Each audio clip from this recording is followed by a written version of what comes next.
ما الذي يحدث مع المنتخب اليمني؟ ماذا يدور في أروقة المنتخب اليمني؟ الكثير من التخبطات، والمصيبة الأكبر استبعاد 5 لاعبين من معسكر المنتخب بالقاهرة، وأبرز هؤلاء اللاعبين هداف الدوري اليمني، والآخر لاعب محترف من الدوري السويسري، وخسروا أمام نادي طلائع الجيش المصري في البروفة الأخيرة، والبعثة وصلت إلى البصرة. والله يستر من القادم، لأنه في ظل هذه الأوضاع الأمور لا تبشر بالخير. السلام عليكم ورحمة الله، أهلا بكم إخوتي الأعزاء. قبل الخوض في كل هذه التفاصيل، صلوا على من أشرق الكون بنوره، من حن إليه جذع الشجر وسبح في يده الشريف الحجر، ونبع الماء بين يديه حبيبنا ونبينا وسيدنا محمد صلى الله عليه وعلى آله وصحبه وسلم. إن الله وملائكته يصلون على النبي يا أيها الذين آمنوا صلوا عليه وسلموا تسليما. استبعد الجهاز الفني للمنتخب اليمني الأول لكرة القدم يوم أمس 5 لاعبين من معسكر المنتخب في القاهرة قبل مغادرة البعثة إلى البصرة استعدادا لخليج 25. واللاعبين المستبعدين هم كل من حمزة محروس للإصابة، وعلي العامري، محمد السقطري، منيف جسار، وعبد الجبار العبادي. والغريب والعجيب في الأمر كيف يتم استبعاد هداف الدوري ونادي فحمان أبين الذي هو محمد السقطري. أريد أن يفهمنا أحد ويقول لنا وللجماهير اليمنية التي هي على أعصابها ما الذي يدور بالضبط في أروقة المنتخب اليمني، ولما كل هذه التخبطات، وكأن المنتخب كان ينقصه هذا أيضا، واستبعاد العبادي أيضا أشك أن يكون بأمر من المدرب، أعتقد هو قرار من الإدارة ربما.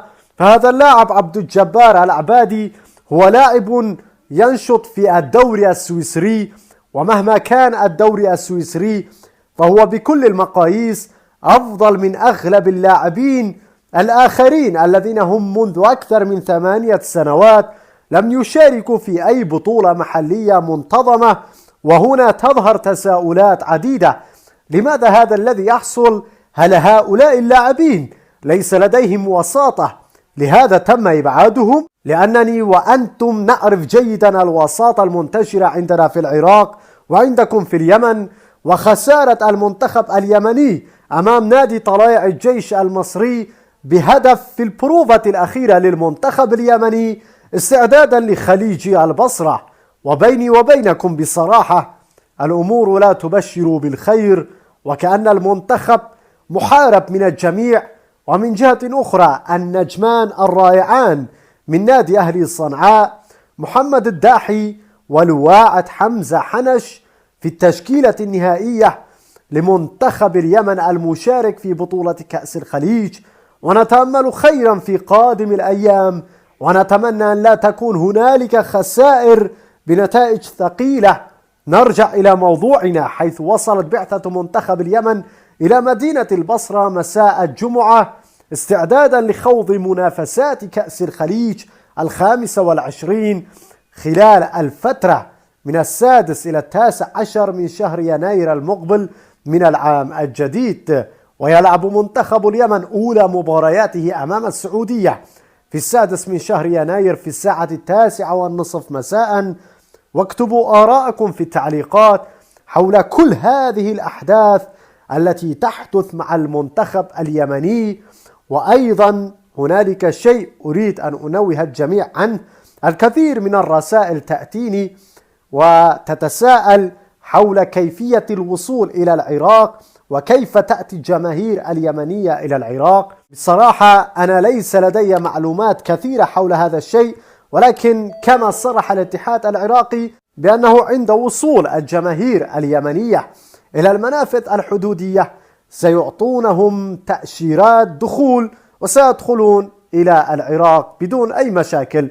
ونتمنى أن يتم حضور عدد جيد من الجماهير اليمنية لكي يساندوا المنتخب اليمني، ونتمنى بأن تكون هنالك تسهيلات أكثر خاصة للجماهير اليمنية، لأن الجماهير اليمنية متعطشة للوصول إلى العراق لتشجيع منتخبها الوطني، وإن شاء الله تكون هنالك تسهيلات في الأيام القادمة. وكما قلت الكثير من الإخوة يراسلونني عبر الماسنجر ويتساءلون حول كيفية الوصول، أو بعضهم متعصب جدا ويقولون لماذا حكومة العراق هكذا لا يسمحون بدخول اليمنيين مباشرة بدون أي تأشيرة.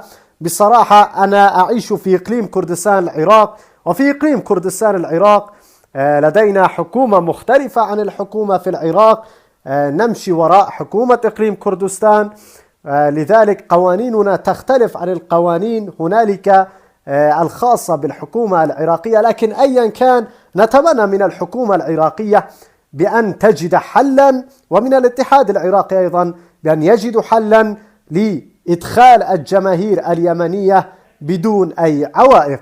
وصلنا إلى نهاية الفيديو، أشكركم على المتابعة وإلى اللقاء.